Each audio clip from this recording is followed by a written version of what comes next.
क्या आपने कभी सोचा है कि भारत में घर या जमीन खरीदते समय हम सरकार को जितना भी टैक्स देते हैं, क्या वो असली मार्केट वैल्यू पर आधारित होता है?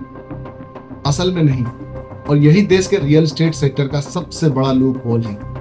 सर्कल रेट और मार्केट रेट के बीच का डिफरेंस ही सबसे बड़ा ब्लैक मनी जनरेशन का कारण बनता है। हर साल अरबों नहीं हजारों करोड़ रुपए का नुकसान सरकार को सिर्फ इसी फर्क की वजह से होता है। इस अंतर के कारण से न केवल टैक्स चोरी होती है, बल्कि ये ब्लैक मनी को वाइट करने का सबसे सेफ तरीका भी बन चुका है। आज के इस वीडियो में हम गहराई से समझेंगे कि सर्कल रेट और मार्केट रेट में फर्क क्या है, सर्कल रेट को कौन तय करता है और किस कानून के तहत, कैसे यही लूप होल ब्लैक मनी को व्हाइट में कन्वर्ट करता है, इसका असर सरकार और आम जनता पर क्या पड़ता है और विकसित देशों में ये सिस्टम कितना अलग है। तो चलिए शुरू करते हैं भारत के रियल एस्टेट सिस्टम की वो कहानी जो हर साल चुपचाप हजारों करोड़ का खेल खेल जाती है।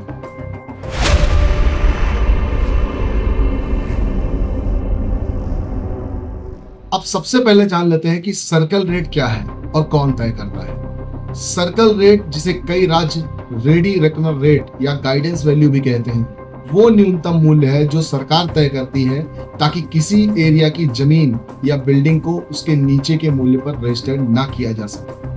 अब सवाल ये उठता है कि ये दर तय कौन करता है। तो भारत में हर राज्य की राजस्व विभाग यानी रेवेन्यू डिपार्टमेंट या inspector general of registration IGR इस दर को निर्धारित करती है। यानी सर्कल रेट एक स्टेट स्पेसिफिक पॉलिसी डिसीजन है। दिल्ली, महाराष्ट्र, उत्तर प्रदेश, तमिलनाडु सबके अपने अपने अलग सर्कल रेट होते हैं। कानूनी रूप से ये व्यवस्था Indian stamp act 1899, registration act 1908 और हाल में भूमि अधिग्रहण से जुड़े right to fair compensation and transparency in land acquisition, rehabilitation and resettlement act 2013 यानी LARR एक्ट 2013 से जुड़ी हुई है। LARR एक्ट के तहत जब सरकार किसी भूमि का अधिग्रहण करती है तो मार्केट वैल्यू तय करने के 3 आधार होते हैं। पहला होता है हालिया बिक्री मूल्य, यानी कि रिसेंट जो अभी सेल का मूल्य होता है वो। दूसरा है गाइडलाइन या सर्कल रेट और तीसरा आता है औसत बाजार मूल्य का मूल्यांकन। दिल्ली हाई कोर्ट और सुप्रीम कोर्ट दोनों ही ये मान चुके हैं कि सर्कल रेट तय करना सरकार की पॉलिसी मेकिंग पावर है। अदालतें इसमें तभी दखल देती हैं जब दरें मनमानी या फिर असंगत हो। सुप्रीम कोर्ट ने हाल में ही कहा है कि राज्यों को सर्कल रेट साइंटिफिकली और मार्केट रियलिटी के अनुसार तय करने चाहिए ताकि ये रियल एस्टेट की असल कीमतों से मेल खा सके। इसका सीधा मतलब है कि ये एक संवैधानिक और प्रशासनिक प्रक्रिया है जिसमें सरकार को हर कुछ महीनों में सर्कल रेट्स को रिव्यू और अपडेट करना चाहिए।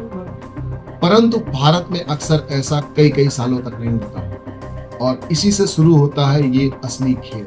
अब समझिए, सर्कल रेट और मार्केट रेट के बीच का ये अंतर असल में देश की आर्थिक पारदर्शिता को कैसे तोड़ देता है। मार्केट रेट वो मूल्य है जो खरीदार और विक्रेता आपसी सहमति से तय करते हैं, वो असली बाजार भाव होता है। सर्कल रेट सिर्फ सरकार का न्यूनतम मानक है, परंतु जब दोनों के बीच अंतर बहुत ज्यादा हो जाता है तो प्रॉब्लम शुरू होती है। एग्जाम्पल के तौर पर देख लीजिए, अगर किसी इलाके में सर्कल रेट 60 लाख रुपए है पर वही फ्लैट 1 करोड़ रुपए में बिक रहा है तो रजिस्ट्री सिर्फ 60 लाख पर ही होगी, बाकी का 40 लाख कैश में दिया जाता है जिसका कोई रिकॉर्ड नहीं होता और जिस पर कोई टैक्स नहीं लगता। तो यहीं से शुरू होता है ब्लैक मनी का व्हाइट मनी में कन्वर्जन। ये तरीका इतना सुरक्षित क्यों कहलाता है?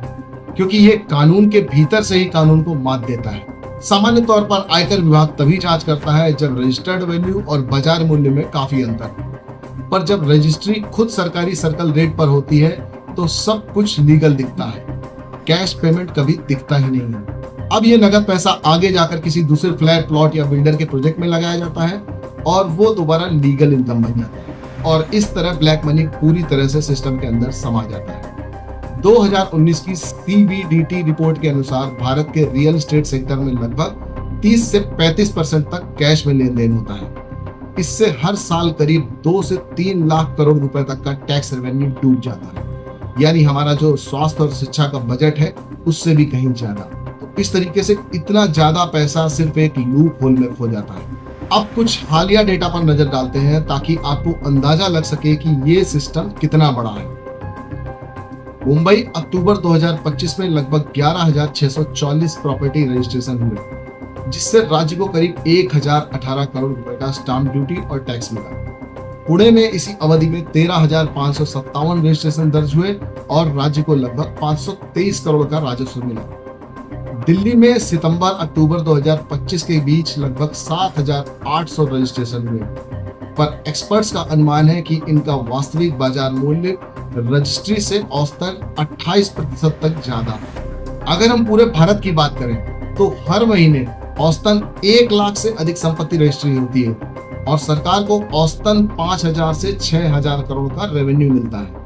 लेकिन अगर मार्केट रेट पर यही टैक्स वसूला जाए तो ये रेवेन्यू 8,000 से 9,000 करोड़ रुपए तक जा सकता है। अब इस पूरे खेल का सबसे बड़ा नुकसान सरकार और आम नागरिक दोनों को होता है। सरकार को टैक्स नहीं मिलता है और आम आदमी को घर महंगा मिलता है, क्योंकि जब ब्लैक मनी मार्केट में घूमती है तो संपत्ति की कीमतें आर्टिफिशियल रूप से बढ़ती हैं।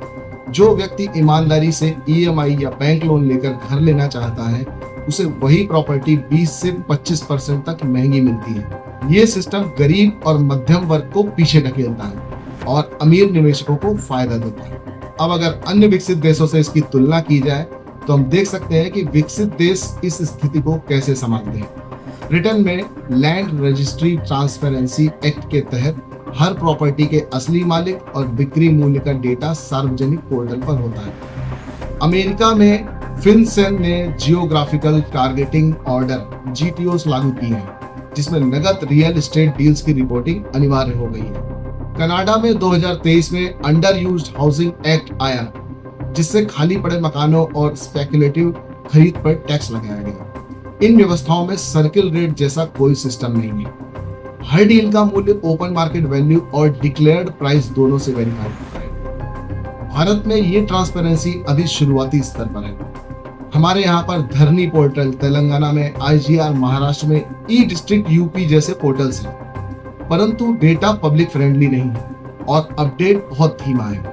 इसके अलावा कभी कभी तो ये वेबसाइट ओपन भी नहीं होती, इनके सर्वर अक्सर ही डाउन हो जाते हैं और अगर एक साधारण आदमी इससे कोई डेटा निकालने की कोशिश करे तो वो उसके लिए बहुत ही ज्यादा कॉम्प्लिकेटेड हो जाता है। लेकिन जो इस फील्ड के मास्टर हैं, इस फील्ड में काम कर रहे हैं, इंडस्ट्री एक्सपर्ट हैं, वो आसानी से इस डेटा को निकाल सकते हैं, क्योंकि उन्हें पता होता है कि कहाँ पर क्या चीज फिल करनी है, जबकि आम नागरिक को ये सारी चीजें नहीं पता चलती। तो इसका फायदा सिर्फ कुछ चुनिंदा लोग ही उठा पाते हैं, जिसमें खास तौर पर बिल्डर और उनके आसपास के लोग या फिर रियल एस्टेट ब्रोकर्स ही इसका फायदा ज्यादा करके उठाते हैं। अब देखते हैं इसके समाधान और सुधार के क्या रास्ते हैं। इस लूपहोल को बंद करने के लिए सरकार कुछ ठोस मगर जरूरी कदम उठा सकती है। सर्कल रेट को हर 6 महीने में अपडेट कीजिए। मार्केट डेटा को AI based real estate valuation system से जोड़िए। स्टैंप ड्यूटी, GST और इनकम टैक्स का डेटा इंटीग्रेशन करना चाहिए ताकि मिसमैच आसानी से पकड़ में आ सके। कैश ट्रांजैक्शन लिमिट को और कड़ा बनाना चाहिए। बेनामी प्रॉपर्टी एक्ट और PMLA के तहत रियल एस्टेट पर विशेष निगरानी दल होना चाहिए। और सबसे जरूरी, सार्वजनिक पोर्टल पर सर्किल रेट और मार्केट प्राइस इंडेक्स दोनों का कंपैरिजन होना चाहिए, ताकि जनता खुद देख सके कि ये अंतर कितना है और उसे कितना फायदा या कितना नुकसान हो रहा है। आम जनता की नजर में हम सब सोचते हैं कि ये नीति निर्माता यानी पॉलिसी मेकर्स या फिर अमीर बिल्डरों का सब्जेक्ट है, लेकिन नहीं, इसका सीधा असर आपके और मेरे घर के सपने पर पड़ता है। जब सर्किल रेट वर्षों तक नहीं बढ़ता है तो काले धन का प्रवाह रियल एस्टेट में बढ़ता ही चला जाता है, जिससे बैंकिंग सेक्टर पर भी इनडायरेक्ट रूप से दबाव पड़ता है। घरों की कीमतें बढ़ती हैं और मकान के लोन्स महंगे हो जाते हैं और सरकारी योजनाओं की लागत भी बढ़ जाती है। तो अब जब भी आप ये सुने कि किसी इलाके में सर्किल रेट घटा या बढ़ा, तो समझिए ये सिर्फ एक सरकारी घोषणा नहीं है, बल्कि देश की अर्थव्यवस्था में ब्लैक मनी से लड़ाई की दिशा में उठाया हुआ एक कदम है। और अगर आपको ये एनालिसिस यूजफुल लगा हो तो इसे अपने फ्रेंड्स के साथ शेयर करिए, ताकि ज्यादा से ज्यादा लोग ये समझ सकें कि असली सुधार कहाँ शुरू करना है। कानून से नहीं बल्कि नीयत से इसमें सुधार होना बहुत जरूरी है। जब तक लोगों की इच्छा या फिर उनकी नीयत नहीं होगी, तब तक इसमें सुधार होना बहुत ही मुश्किल है। तो अगले वीडियो में हम देखेंगे कि कैसे AI और ब्लॉकचेन मिलकर भारत के रियल एस्टेट ट्रांजैक्शंस को पूरी तरीके से पारदर्शी बना सकते हैं। और अगर ये वीडियो आपको अच्छा लगा हो तो लाइक, शेयर, सब्सक्राइब कर दीजिएगा और आपकी राय इस सब्जेक्ट के बारे में क्या है हमें कमेंट करके जरूर बताइएगा। धन्यवाद। जय हिंद।